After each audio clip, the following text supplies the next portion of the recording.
জিলহজ মাসের প্রথম ১০ দিন কোনো পশু জবাহ করা যায় না। এটা একটা কুসংস্কার ইসলামী শরীয়তে এর কোনো বিধান বা এরকম কোনো রুলস ইসলামী শরীয়তে নাই। জিলহজ মাসের প্রথম ১০ দিন শুধু শাকসবজি খেয়ে থাকতে হবে। কোনো প্রকার পশু বা দেখা যাচ্ছে প্রাণী যেগুলো আছে বা মাছ যেগুলো আছে সেগুলো কাটা যাবে না, জবাহ করা যাবে না। এটা প্রচলিত একটি ভিত্তিহীন ধারণা। আসসালামু আলাইকুম ওয়া রাহমাতুল্লাহি ওয়া বারাকাতুহু। আলহামদুলিল্লাহি হামদাশ শাকিরিন ওয়াসসালাতু ওয়াসসালামু আলা রাসূলিহিল কারীম আম্মা বা'দ। প্রিয় দর্শক, ইউনাইট টিভির পক্ষ থেকে আপনাদের সবাইকে স্বাগত জানাচ্ছি।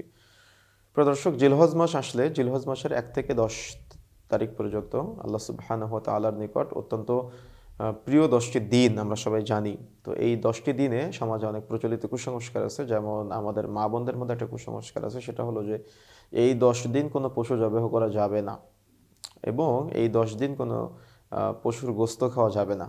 এমনকি গ্রাম অঞ্চলে কিছু ধারণা আছে তারা মাছও কাটে না।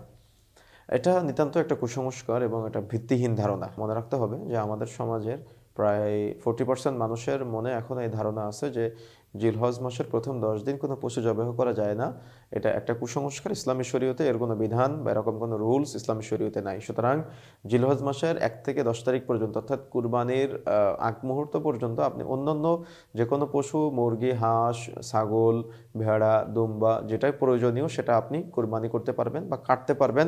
কোনো সমস্যা নেই এবং সে গোশত আপনি খেতে পারবেন। কোনো সমস্যা নেই ইনশাআল্লাহ। সুতরাং সমাজ প্রচলিত এই কুসংস্কার থেকে বের হয়ে আসতে হবে যে জিলহজ মাসের প্রথম ১০ দিন শুধু শাকসবজি খেয়ে থাকতে হবে। কোনো প্রকার পশু বা দেখা যাচ্ছে প্রাণী যেগুলো আছে বা মাছ যেগুলো আছে সেগুলো কাটা যাবে না, জবাহ করা যাবে না। এটা প্রচলিত একটি ভিত্তিহীন ধারণা। আপনি সবই কাটতে পারবেন, সবই জবাহ করতে পারবেন, সবই গোশত আপনি খেতে পারবেন বা মাছ খেতে পারবেন। কোনো সমস্যা নেই ইনশাআল্লাহ। ইসলাম যেটা নিষেধ করে নাই, আপনি কেন নিজেকে সেটা থেকে বিরত রাখবেন? বরং এই ১০ টা দিন আল্লাহর নিকট অত্যন্ত প্রিয় ১০ টি দিন। আমরা চেষ্টা করব সিয়াম পালন করার জন্য, আমরা চেষ্টা করব দান সাদাকা করার জন্য, আমরা চেষ্টা করব ভালো কাজ করার জন্য, উত্তম কাজ করার জন্য, নেকির কাজ করার জন্য। জাযাকুমুল্লাহ খাইর। আসসালামু আলাইকুম ওয়া রাহমাতুল্লাহি ওয়া বারাকাতুহু।